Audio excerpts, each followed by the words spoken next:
Hey, my name's Sophia. Last year, I changed my status to MS and added a wedding band to my collection of courtroom victories.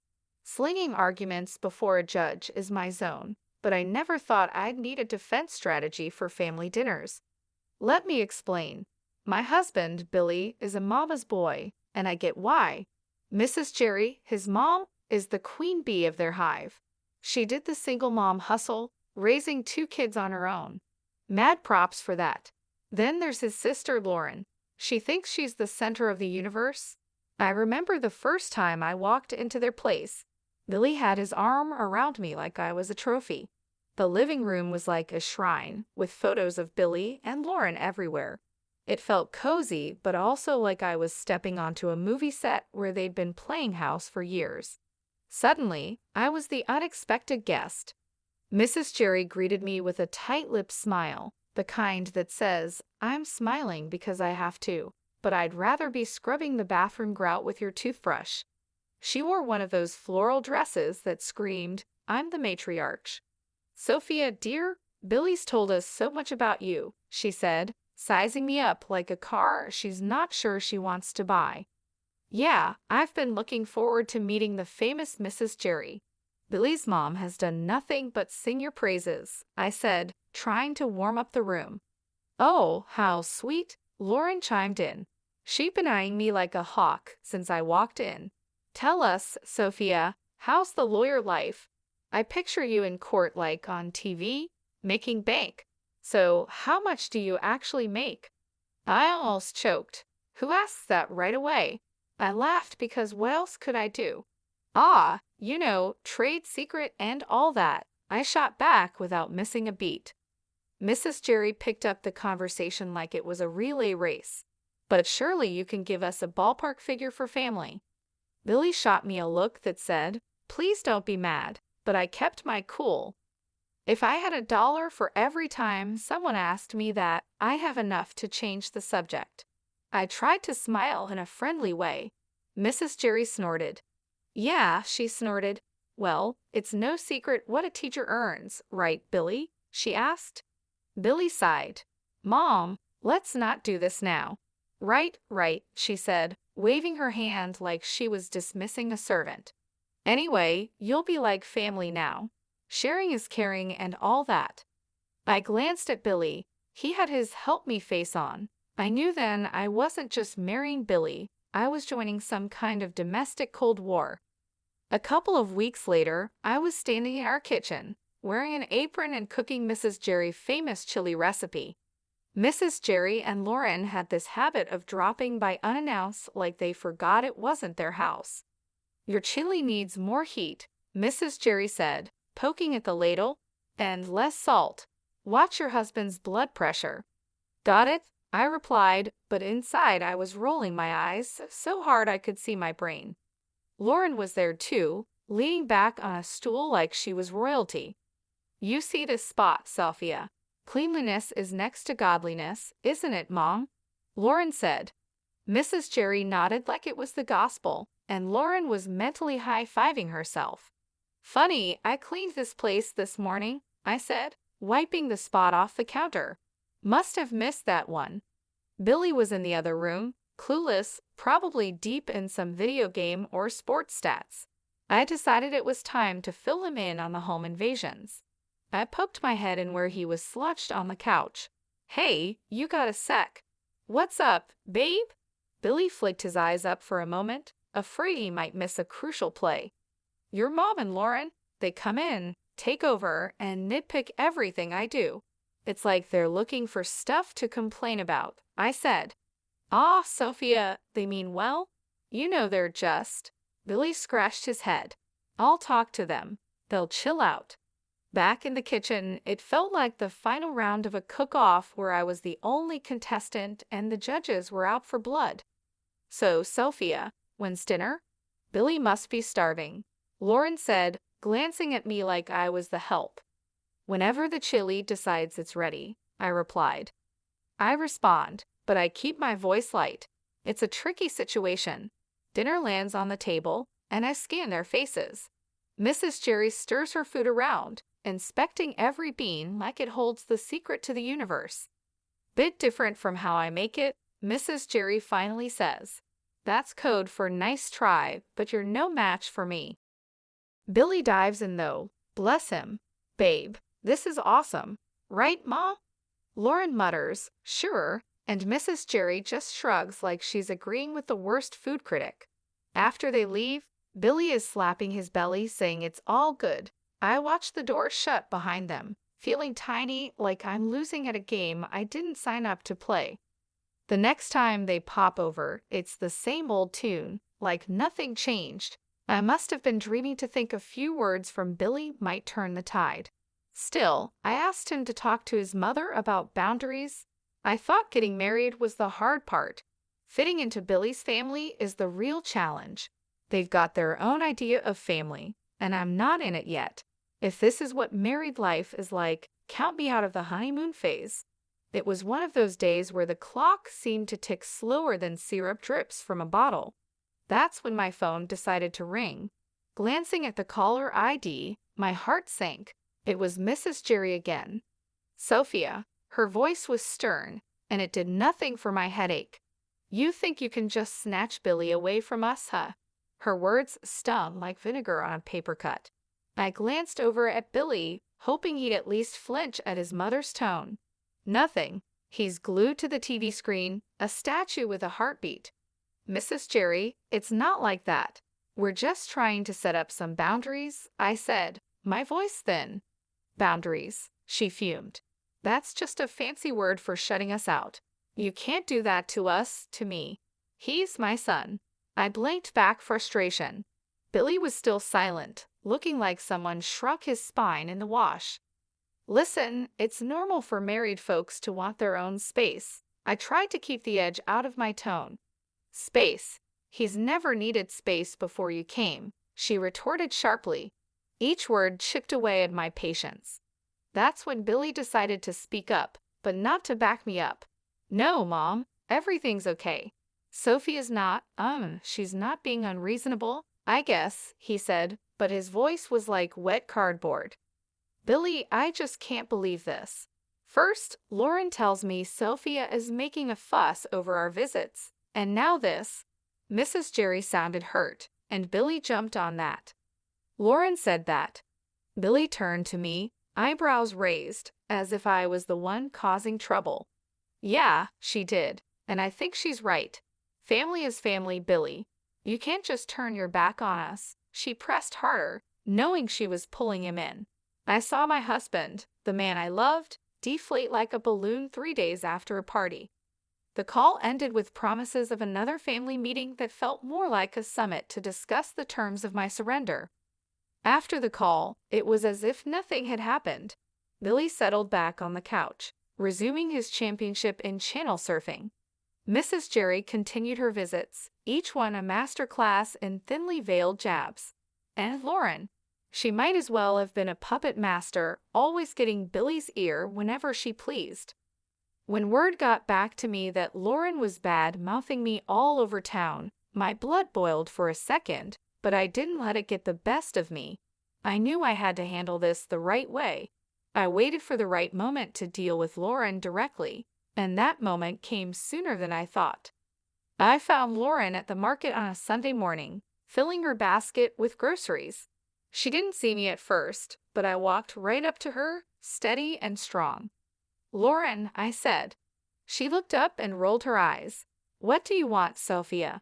We need to talk. It's about the stories you've been spreading. She snorted loudly, a smirk spreading across her face. Stories. I don't know what you're talking about. The rumors, Lauren. About me. Teresa's bossy, Teresa's this and that. Cut it out. She laughed, tossing an apple up and down in her hand.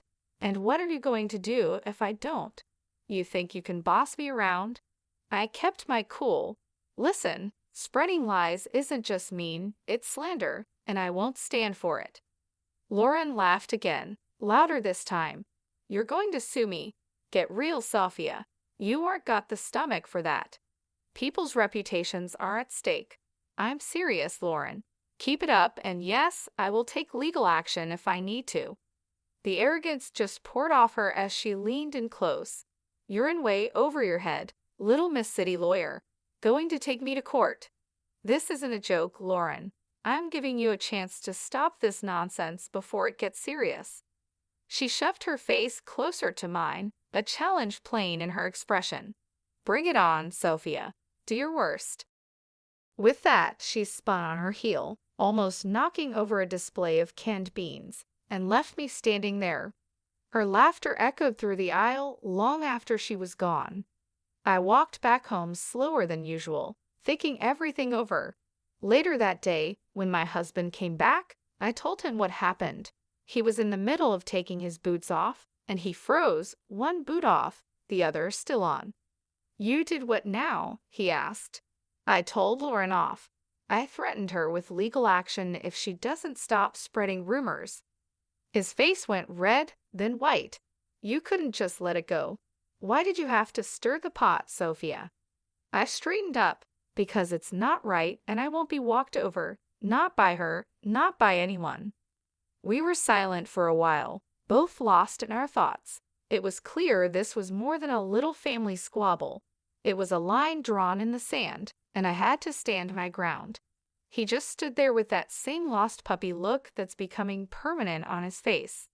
I threw myself onto the couch, fuming. The gossip might calm down for now, but Lauren is the kind of weed that keeps sprouting up. No telling when she'll start yapping again. And Billy? God knows if he'll ever find the guts to stand up to them. Right now, I just need to cool off and figure out my next move in this messy game they're all too eager to play. The whole mess with Lauren had me weighing my options like a pros and cons list in my head. I signed up for a life with Billy, not a daily soap opera with his family. And with things going from bad to worse, the word divorce started rattling around in my brain like loose change in a dryer.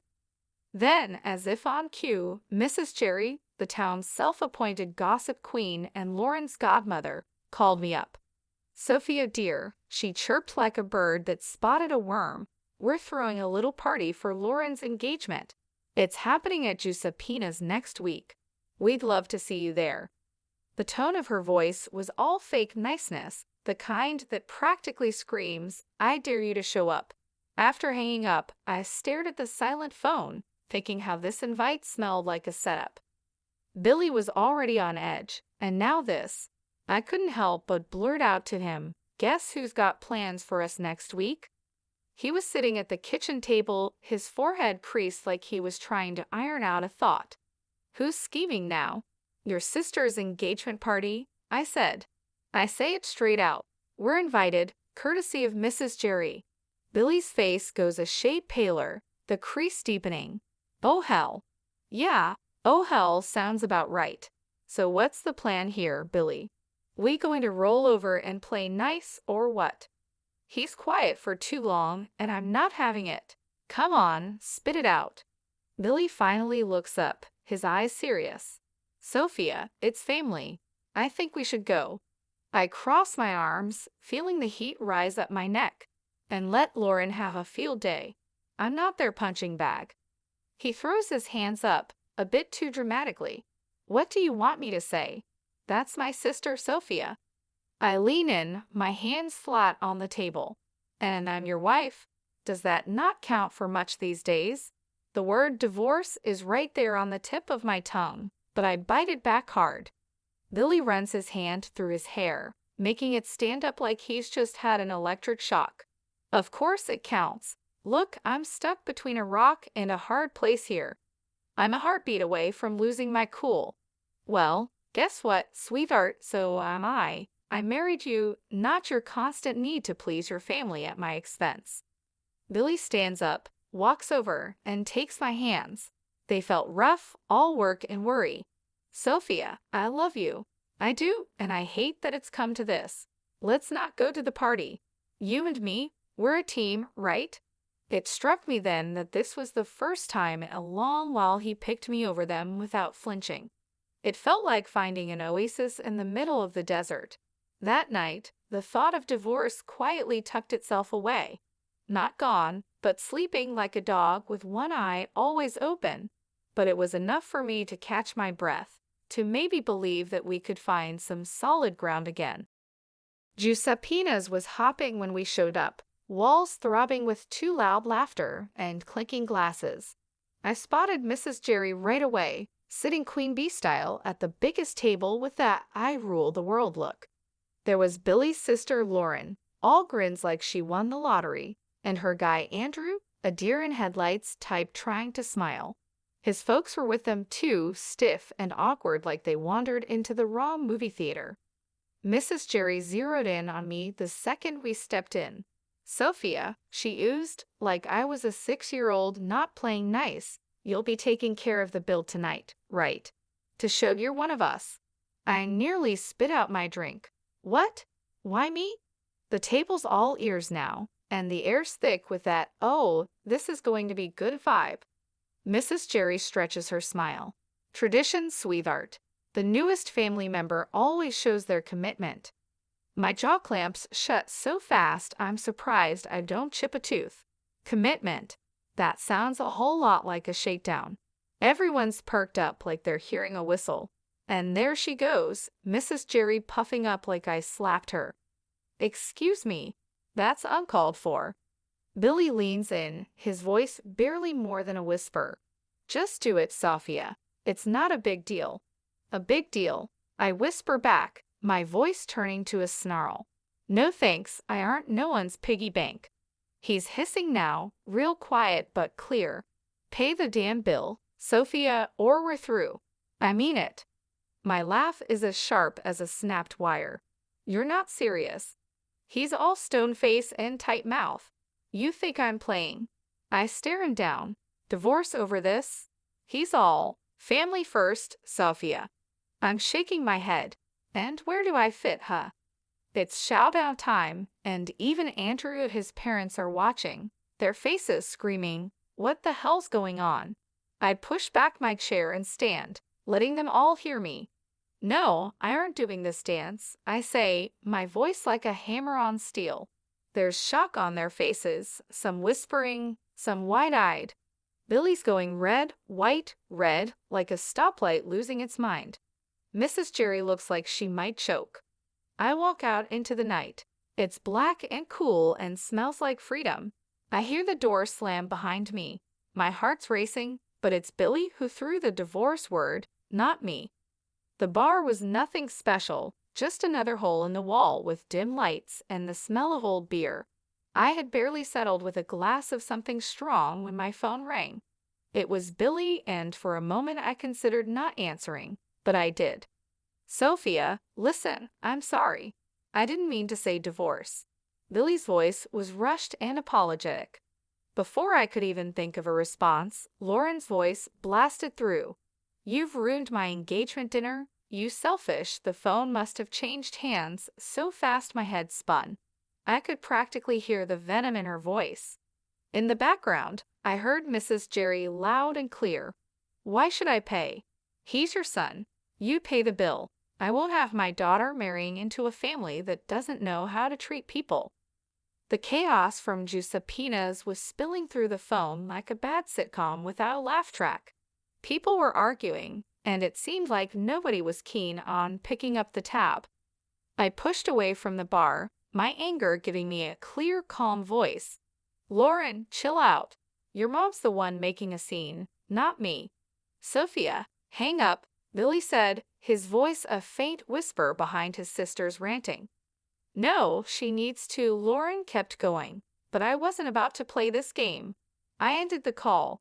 The screen showed a string of missed calls and texts that I swiped away. They were probably all about the same thing. Guilt and blame, the usual. I looked at the bartender. "Another one, please." He nodded, pouring another shot without a word. Silence settled around me, except for the low murmur from the regulars scattered around. I tried to collect my thoughts. My phone screen lit up again, showing Billy's name. The guy just didn't know when to quit. I flipped the phone face down, letting it go to voicemail. It was futile to talk when the whole crew was going off the rails back there.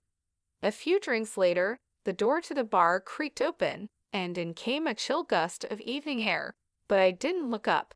It didn't matter who was coming and going. I thought about what had just happened and what it all meant. Here I was, sitting in a bar because my in-laws decided I was the bank, and instead of understanding, my supposed partner turned it into an ultimatum. I finally picked up my phone and typed out a text. Billy, we're done. Lauren can think what she wants, and your mom can deal with her own damn bills. I won't be part of this circus anymore. Just as I hit send, the phone rang again. This time, I shut it off. I was tired of the arguing, the demands, and above all, tired of feeling like I was alone in a partnership that was supposed to have my back. When the room finally stopped spinning and my head felt a little clearer, I knew what had to happen next. It was time to start looking forward, even if I had to do it on my own. No more games, no more being the scapegoat for a family that couldn't see past their own drama. I walked out of the bar, leaving the noise and the night behind. The air was getting colder, and the city lights were starting to blur into the coming darkness. The road ahead was uncertain, but for the first time in a long while, it was mine to take. What a mess that last evening was! The whole thing at the restaurant blew up bigger than anyone thought. The groom had had it up to here with the drama and ditched the engagement right then and there. You should have seen Lauren's face when he dropped that bomb. I can't believe it. No one saw it coming, least of all her. Then the mother-in-law lost it, screaming like a banshee. She was causing such a scene that the groom's family looked ready to call 911. She was yelling about disrespect and no consideration. It was pure chaos, like one of those trashy daytime shows where chairs start flying. Meanwhile, I was done. I filed for divorce and cut off all contact.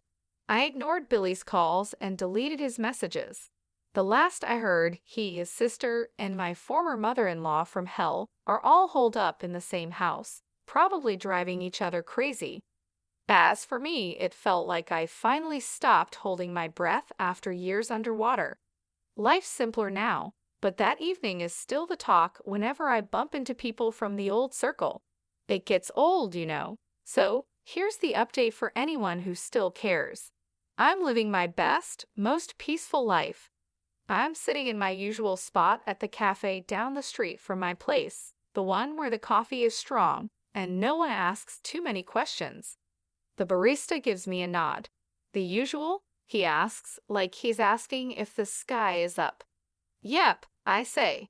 That's what my days are like now, no fluff or meddling in laws. Work's a breeze when it's just that work.